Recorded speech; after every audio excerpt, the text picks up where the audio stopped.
Good evening, everybody. Welcome, dear listeners, to a very special episode of our podcast. Today, we celebrate love, sacrifice, and the unbreakable bond between mother and child. I'm Joe Rios, your host, and in this Mother's Day episode, we honor all mothers around the world with heartwarming stories, profound reflections, and sincere gratitude.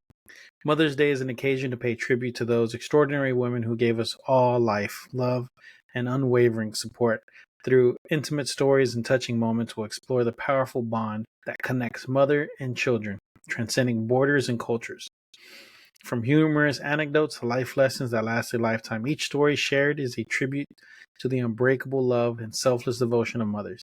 We'll dive into cherished memories, share deep emotions, and celebrate the legacy of love that every mother leaves in this world.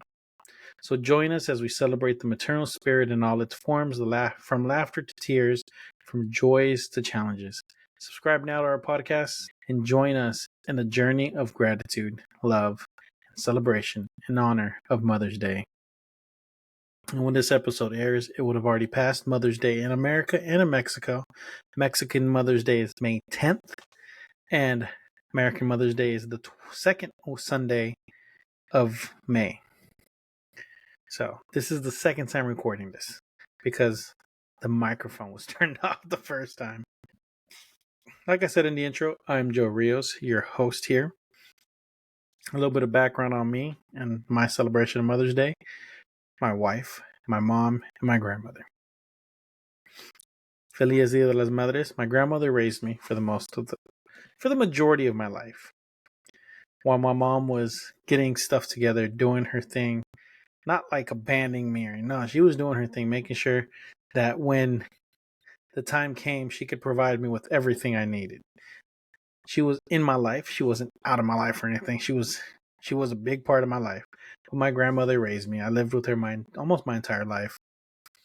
And, sacrifices have to be made. And I understand this. So I don't say anything bad because I love my mom. I love my grandma. Yeah. So for Mother's Day, I bought my wife a gallon jug of Tabasco sauce. I say this later on in the episode. She loves that thing more than life itself. We have kids. She loves the kids, but jug is above me, guaranteed. If there was a fire in this house, it would be the kids and the jug. Then maybe me if there's time. But in all honesty, I love my wife. I love my mom. I love my grandmother. Happy Mother's Day to all of y'all. And let's get on with the episode.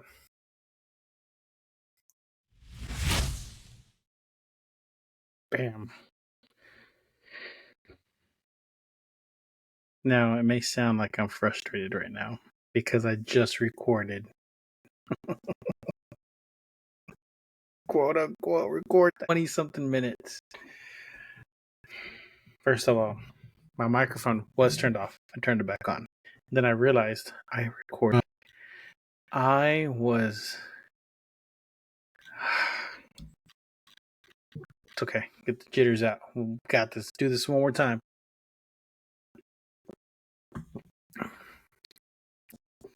It beats me up personally. I'm just like, that should not have happened.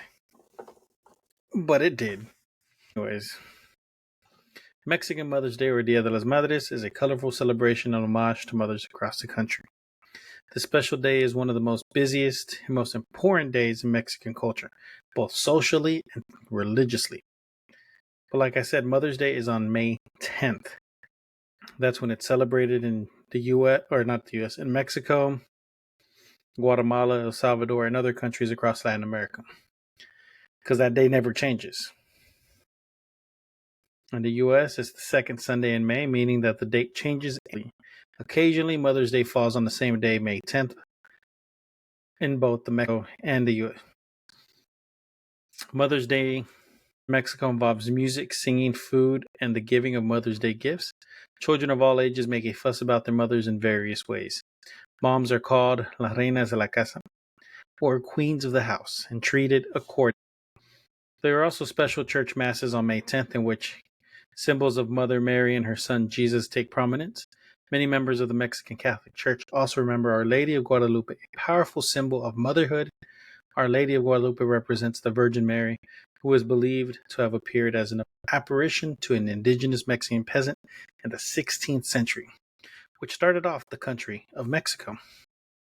I don't know if to look at myself or at y'all, because my eyes are all over the place. In Mexico, some of the most common gifts are flowers, songs, just little tchotchkes to make your mom remember that she is a queen. So get her some candy, her favorite candy. You know what I got my wife for Mother's Day? I got my wife a gallon of Tabasco sauce. She loves Tabasco, so that's her pride and joy right now. It's sitting on the center of my table at the house. I'll post pictures on Instagram.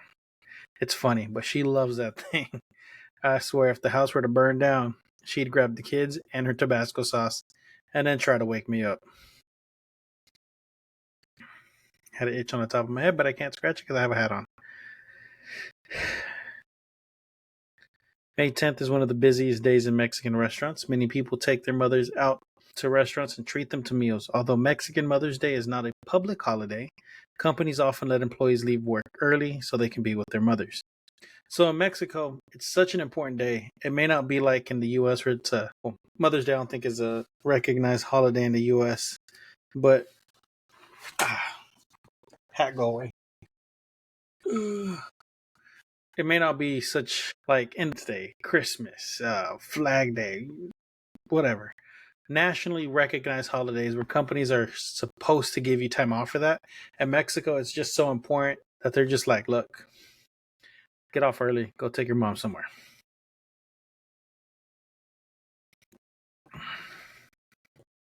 However, Mexico's passion for music helps set it apart from the way other countries mark Mother's Day. Yes, there is a special song for moms. It's also sung on birthdays too. It's an important, special song that has many applications to it.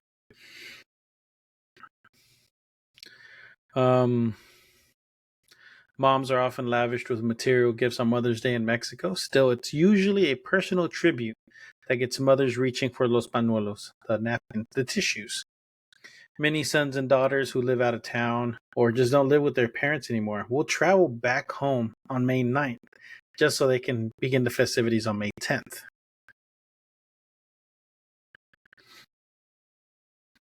Suppose Mexican Mother's Day falls during the middle of the week. In that case, schools will often arrange special activities so children can sing to their moms. Singing is an integral part of Mother's Day in Mexico. With the Mexican passion for music known around the world, mothers often wake up their children, hear their children singing the serenade Las Mañanitas, sometimes by a hired mariachi band. Can you imagine waking up at 7:30, 8 o'clock in the morning? Your kids are singing a beautiful song, and all of a sudden you hear a 4-piece band in your living room? Well, that happens in Mexico. That's a common thing in Mexico. But in the States, that's preposterous. I know if my kids were to wake me up like that on Father's Day, I'm fighting somebody. But in Mexico, that is a common thing. The traditional song compares the lucky recipient with the world's beauty at dawn. The song is also sung at Mexican birthday parties. So, I'm going to play a little bit of it. I know it's going to get flagged for content because it's the version I pulled is the most well-known version of all Mexico, sung by a god amongst men who recently passed away, Vicente Fernandez. I almost took time off of work for that too.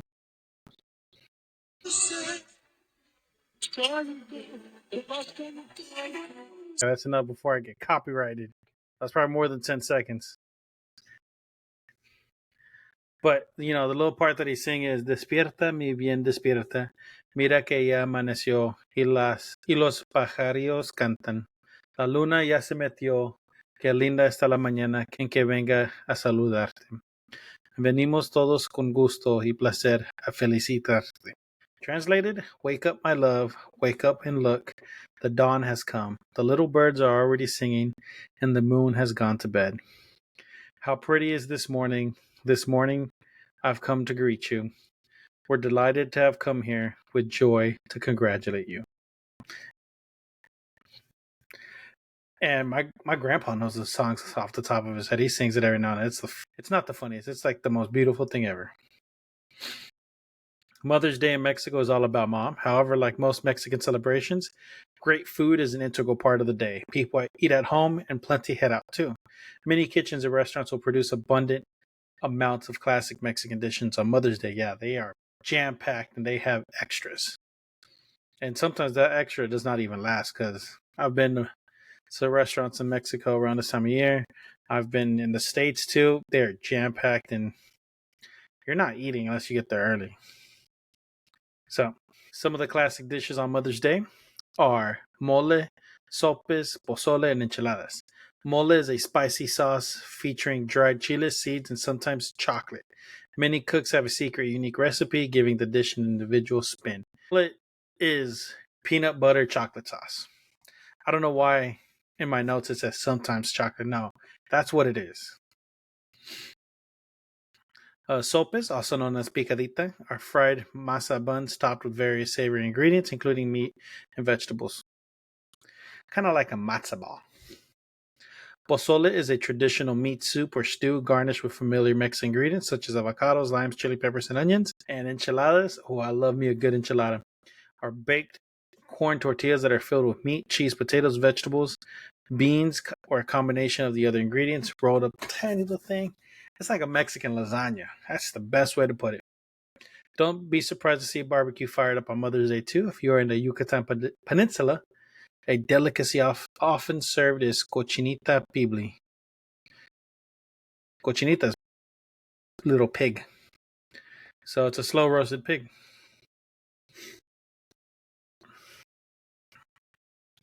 So that is how to take a little sip.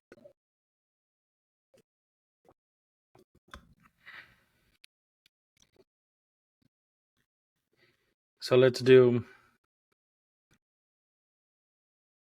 a history of Mother's Day. And this time we don't have a backdrop because I don't know, I guess they took it away because it was a what was it called? A beta feature. So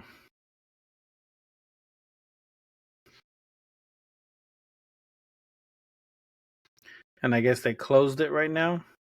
They introduced another feature which is media. So let's go to the next thing, whatever.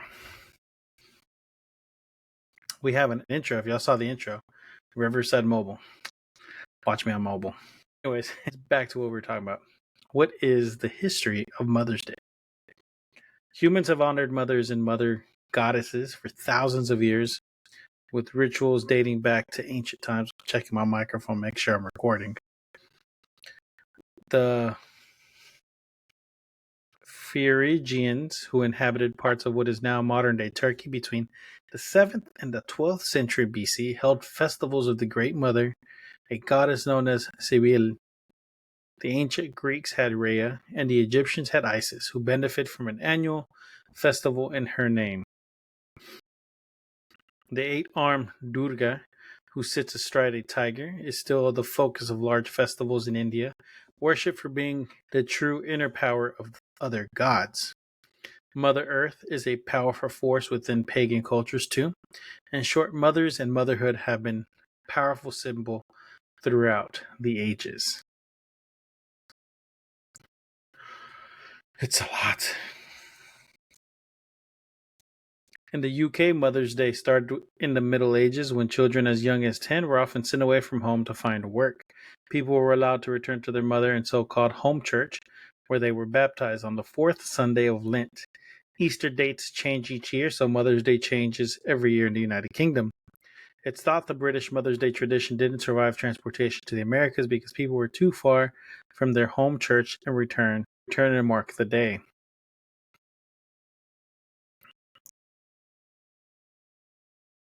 I sit over here, so I guess the way I lean, we better move the microphone back, or maybe I can just that works. Cool. And in the United States, Mother's Day is on the second Sunday of May each year. Anna Jarvis started the Day of Recognition after holding a small memorial service for her mother. The peace activist Anne Reeves Jarvis on May 12, 1907. After several years of campaigning by Jarvis, President Woodrow Wilson made the second Sunday of May Mother's Day and a national holiday. Jarvis wished for white carnations to be a tribute to a mother. The modern take is to wear a red or pink carnation for a living mother and a white carnation for someone whose mother has passed. Commercialization has seen Mother's Day extend to aunts and grandmothers, which led to Jarvis seeking to abolish the holiday she helped create. Jarvis failed in her bid, and Mother's Day is now a prominent date on families' calendars. She wanted it to be just for moms, and then the greeting card companies got into it, and they were like, you know what? This is now corporate greed. Mothers do not deserve this. They deserve the day to be about them, not about propaganda for corporations. Down with it. It didn't work out. Because it was such a good thing. Mother's Day. Celebrate your moms. Who wasn't going to capitalize on it? Try not to yawn, so I'm drinking soda. And my water. Trying to get healthy. Got some doctor stuff coming up, so I'm trying to stay healthy so the doctor can't say, oh, you need to do this. As in the United States, Mexican Mother's Day is a relatively modern tradition. On May 19th, 1922, Rafael Alucion was editor of the Mexican city newspaper El Excelsior. Excelsior! The U.S. version of Mother's Day was seeping into Mexican popularity. Mexican culture. So Alucion used his column to write an article pushing for the celebration of Mother's Day across Mexico. His campaign gained traction, and May 10th became the day Mexico would honor its mothers. Phrases you may hear are, Mama, eres la mejor, te quiero con todo mi corazón. In other words, Mom, you're the best, and I love you with all your heart. Whew. There's a lot of stuff, man. Mayan culture had its own way of idolizing mothers, too, and we've talked about some of this.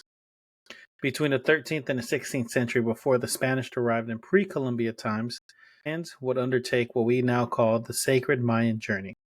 People canoed from near Cancun, Yucatan, across the Gulf of Mexico to a small island called Cozumel. They took offerings to present to Ixchel, the goddess of the moon, childbirth, fertility, and the tides. Worshipping included ceremonies and dances, and people received divine messages to impart to their communities. And with all holidays, it has its good and bad. And in Mexico, people protest on Mother's Day, but not for the reasons you think. Mother's Day can be a challenging time for many people who have lost loved ones by their parents or children. In Mexico, there is a march on Mother's Day by people demanding to know the whereabouts of their missing children. The Mexican government has stated that more than 80,000 people count as desaparecidos, or disappeared, since the country's war on drugs started in 2006. Mothers and parents congregate to demand information and help finding their missing relatives. It is estimated more than 100 countries have a Mother's Day celebration, with different days and ways to mark the occasion. Many people give gifts, from flowers to cards to luxury purchases like spa treatments. I'm cheap. I don't do spa treatments. Whew, man. That's a lot of information. Mexican Mother's Day is held on May 10th every year and is a tribute to the women who brought everyone into this world. People buy gifts, sing, and treat their mothers to food and drinks. And as a thank you for the support and love and even admonishments they have given over the years. Mothers are a strong influence, whether they are biological, foster, adoptive, or other motherly type figures. As many Mexican mothers will have said to their children, Algún día me la agradecerías. One day you'll thank me for the wisdom I'm imparting on you. William Shakespeare used his play Henry V to describe the powerful influence living and remembered mothers evoke within their children. The quotation reads, "And all my mother came into mine eyes and gave me up to tears. The great bard captured how many people feel when they think of their mothers, bringing them to weep tears of joy. Whether it's Mother's Day in Mexico, the United States, or elsewhere, many people will wish a happy Mother's Day to beloved mothers both alive and past. And as a good child, don't forget to pass Mom some more enchiladas. So that's not where we're going to end because we got some stories too. Yeah, we got some stories. So the first one is La Maleniche, the polyglot. In 1500 to 1529, an indigenous woman who, with their intelligence and charisma, made herself heard.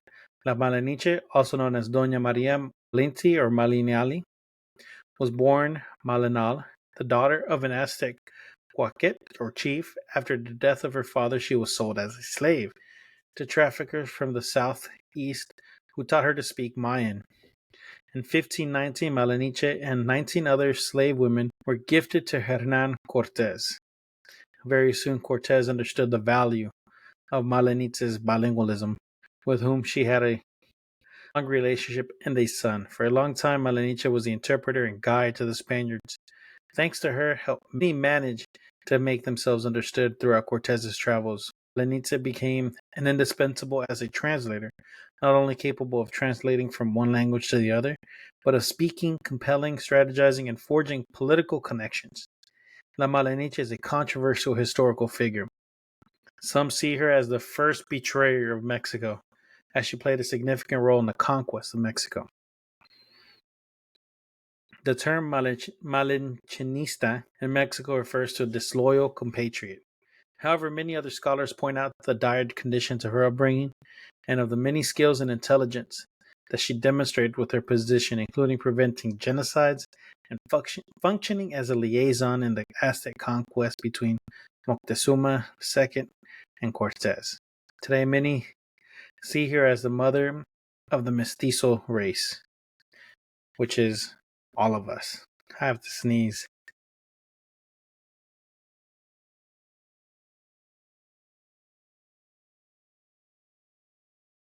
There it goes. Sorry about that. So that is one of the most common mothers. But she is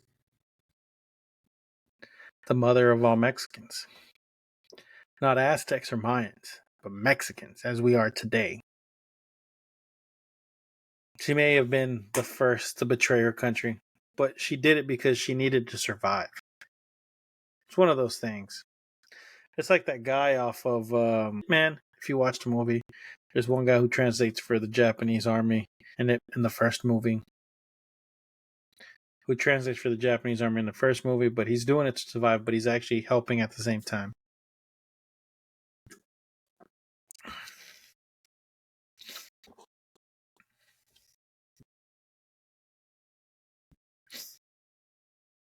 Next is Sor Juana Inés de la Cruz, the scholar. Inés de Aspaya y Ramírez de Santillana entered the religious order Jeronimas when she was only 21 years old. Her writings reveal a great passion for incessant knowledge, so much so that in one of her letters she claims to feel more desire for knowledge than for food. Many of her confessions contradicted the patriarchal society from the time, especially since freedom of spirit was not allowed, especially in the case of women, learning to read from the age of 3 and showing a great fascination for letters and studies from a very young age. Juana Inés was one of the first women in history of Mexico to achieve high-level education. Driven by her passion for writing, she defended the role of women in New Spain on multiple occasions by publishing various texts and poems, being a figure in the literature of the time and a pioneer in defending the rights of women. Sor Juana Inés de la Cruz left in her wake a great legacy that is still remembered to this day. So she could be the mother of education in Mexico and why women have rights in Mexico. Even though that's a controversial topic I'm not going to get into. And there's so many up here, from doctors, revolutionaries, for just informants, symbols. Frida Kahlo, the mother of creation, of art. Maria Felix La Doña, the writer. In Mexico, strong women are a very powerful thing, but they are not as revered as they should be. I'm actually going to talk about one that I know a little bit about, my wife knows a lot more about, and it is Petra Vela. Now it's Pertravela.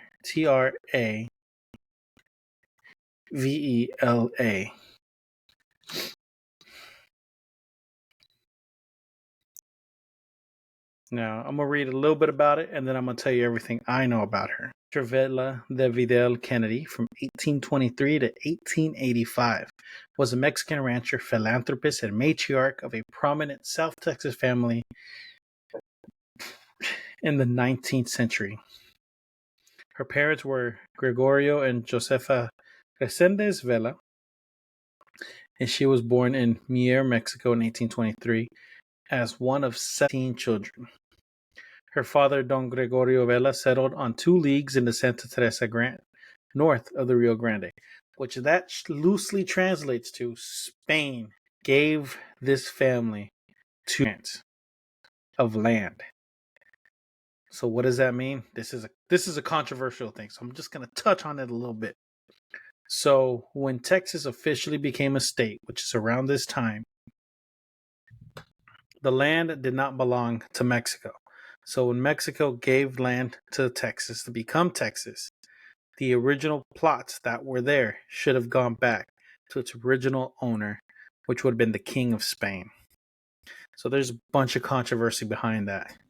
And I'm not going to get into it because that's like a 2-hour discussion. But back to what it's going to. Petra married Mifflin Kennedy in 1854, and they had 10 children together, including John Gregory Kennedy Sr. Petra was already the mother of 8 children when she married Mifflin, and he adopted all of them. Petra died in Corpus Christi in 1885, and her children eventually died out. Wrong. The name Vela may have died out and been married off. The line, the lineage, still continues to this day. And this family owned everything. So basically, Corpus Christi down, they owned the equivalent of the city of Dallas.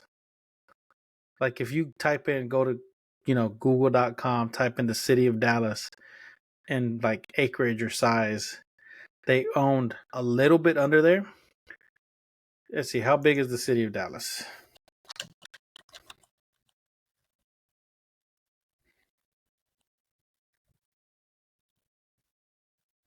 How big is the city of Dallas, Texas?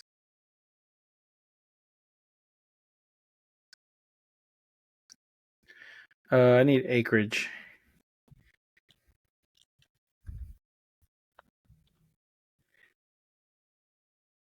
Okay, so the city of Dallas is 247 acres. Their ranch was approximately 235,000 acres. So that's just mind-boggling. They were the most influential in Mexico. They were in Texas. They are Texas. Texas wouldn't have been as much as what it is now, South Texas, without them. From Corpus Christi down, they owned it. That was theirs. So they owned that. They owned part. They were silent owners in the King Ranch. Yeah, I would say you could look it up, but if I tried looking it up through the history of the King Ranch, and it doesn't exist.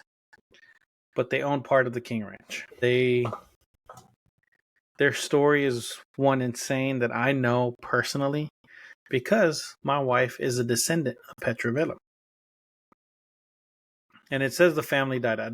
That's how I know they didn't die out. I've seen the family tree. I've seen the crest of arms. They have a family crest from Spain. This is insanity. The 2 bell towers, or the 2 bells in Corpus Christi at the college, were donated by Petra Vela. They have classes to her too. So they are South Texas royalty at the top tier. That is the mother of South Texas. So, very powerful member. One of my favorite stories that I know of the family, and there's historical documentation of this story, is that one of their cousins One of Petrovella's, I believe, kids, if I'm not mistaken. Yeah, I think it was their kids. One of them went down to, I want to say, Tombstone, one of those big lawless cities. There were some sheriffs there, some lawmen, some of the most famous lawmen in history.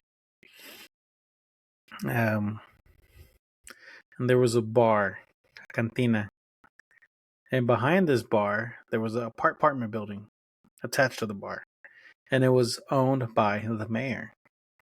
So in this bar were prostitutes, like in all bars, and back in the day like that, it was common. And the family, the cousin, went there, and he was in love with the prostitute. And he goes and he knows about the mayor, so he goes back to the apartment, and he sees someone there. He doesn't know who's there. He thinks it's the mayor, so he shoots up the apartment, kills the prostitute. So now the mayor is on him. They're like, we know who did it. They send these lawmen, some of the most famous lawmen in cowboy history, after him. They take him out to the desert and beat him within an inch of his life and leave him for dead. And he survives. That is a powerful statement of like the will to survive. That's crazy. Love makes people do crazy things. But yes, that is a powerful mother because she owned everything South Texas. Now you may say like they came like if you read her history, her husband Kennedy bought up a bunch of stuff and they made all their money, but she already had money. She was already a prominent figure before she got remarried. So it wasn't they made money blah blah blah because they got no, she was already prominent. He was a good businessman. He was in the military. He was a steamboat operator, ferrying people from place to place, and that's how they made their money. And they grew and they grew and they grew, and they owned all of South Texas essentially. But it was her that was a real push behind it. Like they say, behind every strong man, there's an even stronger woman, and this was the woman behind him. The Kennedy family. And I have books and stuff over them because, like I said, I'm part of the family now. So they gave me some of the books and everything. It's like a package when you marry into the family. They're like, here's our history. Try to compete. I can't compete with that. My family were bar owners from Mexico. That's about it. We're drunks.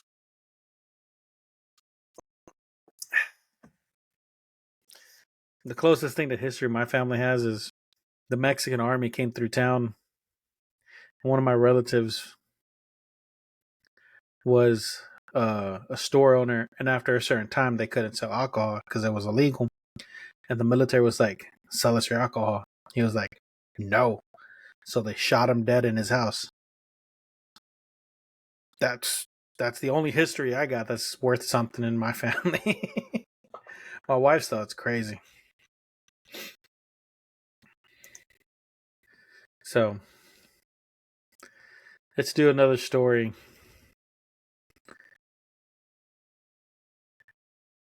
The hardcore revolutionary. Carmen Cerdán, November 11th, 1875, August 21st, 1948.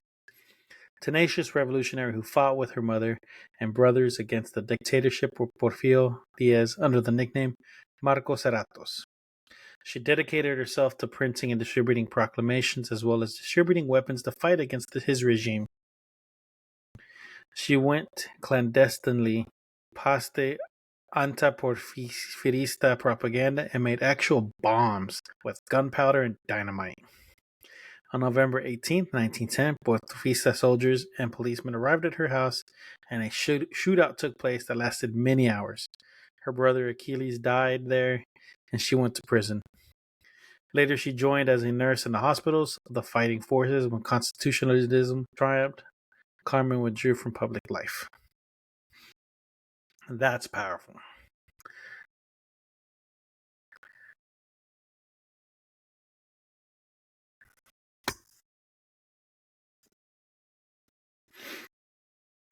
see. It's rounded out with Frida Kahlo. Just a short excerpt because Frida Kahlo is well known. Without a doubt, one of the women who has raised the name of Mexico with her talent is Frida Kahlo. Her characteristic style is to express herself and capture her reality through painting after suffering a spectacular accident is what led her to stand out at the time, and that today continues to be a unique type of art within the surrealist current of this same.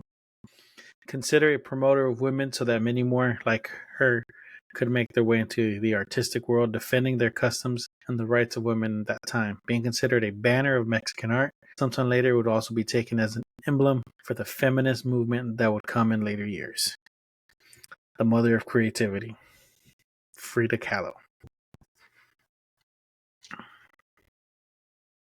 There is a lot of very strong, powerful women in Mexico and across the world. So, by the time this episode airs, Mother's Day would have passed. Because as I'm recording right now, it is Mother's Day. This episode will air on the 13th. So, happy Mother's Day to everybody. Mexican Mother's Day already passed. Feliz Dia de las Madres. Make sure you call, talk to your moms, grandparents, whoever raised you, whoever is your motherly figure. Make sure you talk to them. Let them know how much you care about them and how they feel. And like always, stay spooky. We're not doing weird news today. There really isn't nothing weird that I saw, so it's it. Stay spooky, my friends, and I will see y'all next time. We're cutting it 10 minutes short because I got nothing else. Later, guys.